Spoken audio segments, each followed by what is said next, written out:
Hey guys, welcome back to my channel. In this video, I'm going to show you how to complete all the Templar encounters. If you need to learn a specific encounter, you can check the timestamps below to go directly to it. Same side as last time, so middle. To start with, there are three sections of this arena: the left side, the middle, and the right side. To make it simple, you can use the same teams you had in the previous encounter for each side. Each area has its spawn points, and I suggest spawn killing the adds to make them easy to control. For this encounter, we'll be protecting the Confluxes, which starts with you protecting the middle Conflux and then the right and left Confluxes, and then you would need to protect all three at once. Just like the previous encounter, communication is very important here, so if you need help, don't forget to call it out. There are 4 different types of enemies in this encounter: your regular goblins and harpies, the fanatics, the overload minotaurs, and the wyverns. For the goblins, harpies, and fanatics, I kill them with the Trinity Goal exotic bow. I use the sword to kill the minotaurs when they get close enough, and I chain supers with teammates to kill the wyverns. For subclasses, on the hunter, I use Celestial Nighthawk with Golden Gun for the wyverns because it is a one-shot kill no matter where you hit the wyvern. You can also use Stasis to slow them down with the super, and then teamfire with your teammate. When wyverns get frozen, they expose their crit spots, so this could be an easy way to kill them once you've gotten your super off. On Titans, the Thunder Crash subclass one-shots the wyvern if you have the Fallen Star exotic. If you don't, you can use Stasis to slow the wyverns down again and teamfire.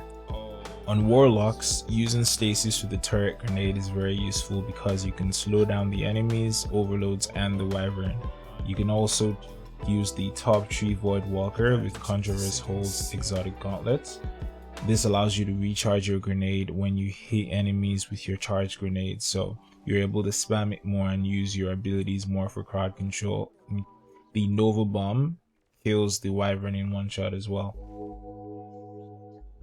So let's talk positions now. Generally, I like to stay close to the pillars for cover. There is one close to the edge on the left side. In the middle, you can stay close to the walls on either side of the stairs, and on the right, you could stay behind the pillar as well. I like these spots because if I take a lot of damage, I can go behind the cover and heal up. There is one more mechanic, and it has to do with the big blue pool of light in the center of the map. The fanatics that spawn through this encounter drop a smaller blue pool, and if you step in it, you get marked for negation.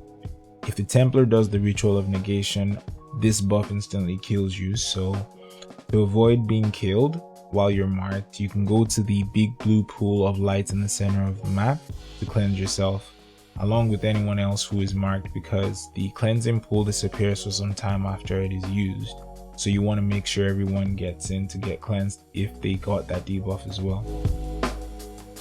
For this one, there are 7 different oracles across the map.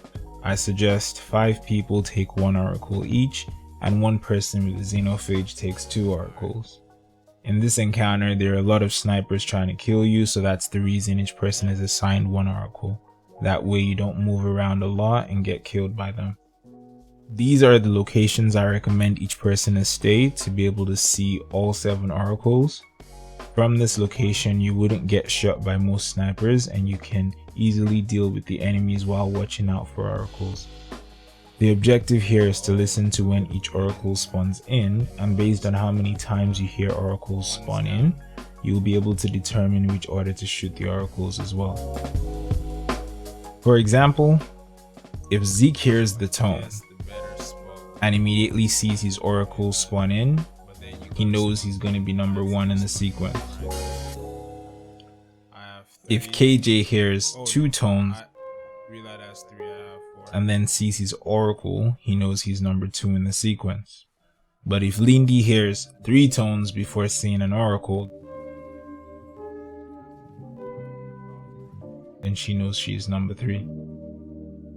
So each time the oracle tones happen, the fire team needs to be quiet to allow each person keep track of what number in the sequence they are, because you also need to shoot the oracles in the same order you heard them.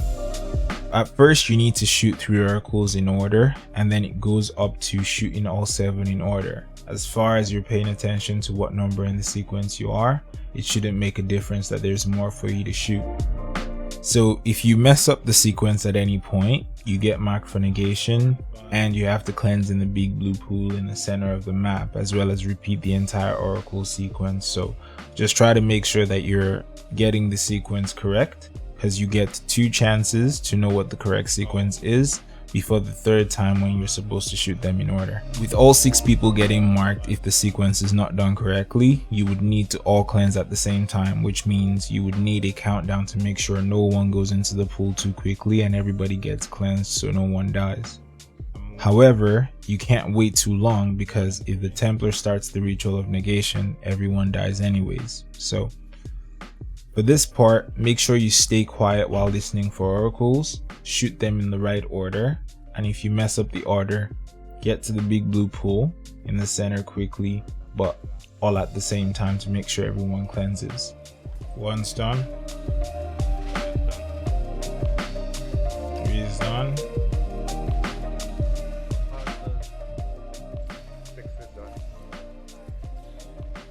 So if you're new to this and you got to this part, you're probably wondering how much harder can this get.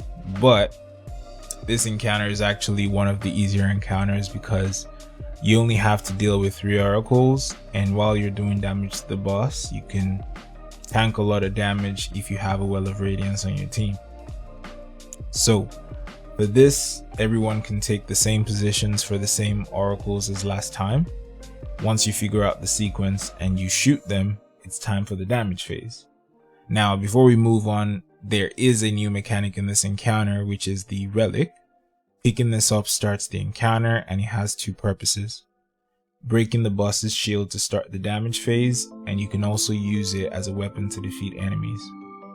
Once you've destroyed the 3 oracles in the right order, you can have everyone get together in preparation for damage phase, while the relic holder shoots the boss using the relic's super ability. Once the shield is broken, everyone can start doing DPS from the safety of a well, while the relic holder goes around to stop the Templar from teleporting and shielding back up. To do this, there are red circles that appear on the map, and standing on this location makes it turn blue and stops the Templar from teleporting, if you do it quick enough. While you do DPS, the boss continually chooses one person to detain. If you are detained, just tell your teammates, and since you're close to them, they can easily free you. This also applies to the relic holder. When you're waiting to know the next teleport location, just stay close to your teammates so they can free you quickly, and you can stop the teleport as well. If you're able to kill the boss before the oracles pop back up, perfect, you're done. However, if you do not have enough damage for this, you would need to only stop 2 teleports of the boss, and everyone goes back to watch over their initial oracles, and when all 3 have been destroyed, you can look to do damage again if you have a well available, and you can repeat this step till the boss is dead. The best DPS for this boss would be double slug shotguns and the Anarchy exotic grenade launcher.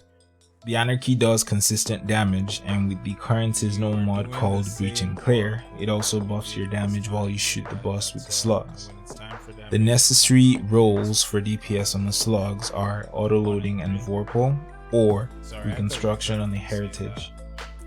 If you don't have the Anarchy, you can use the Wither Horde grenade launcher to apply the buff as well as do damage over time, and use a slug with the linear fusion rifle as your heavy weapon. So for this part, make sure you're ready for the oracles, and once they've been destroyed, get ready for damage. If you can't kill him, get ready for oracles again, and just repeat the process over and over again until the boss is dead. How did you get freed? No. Alright, so that's gonna be the end of the video. I know this one was one of the longer ones, but like I said, I put timestamps below to help navigate if you're looking for a specific section.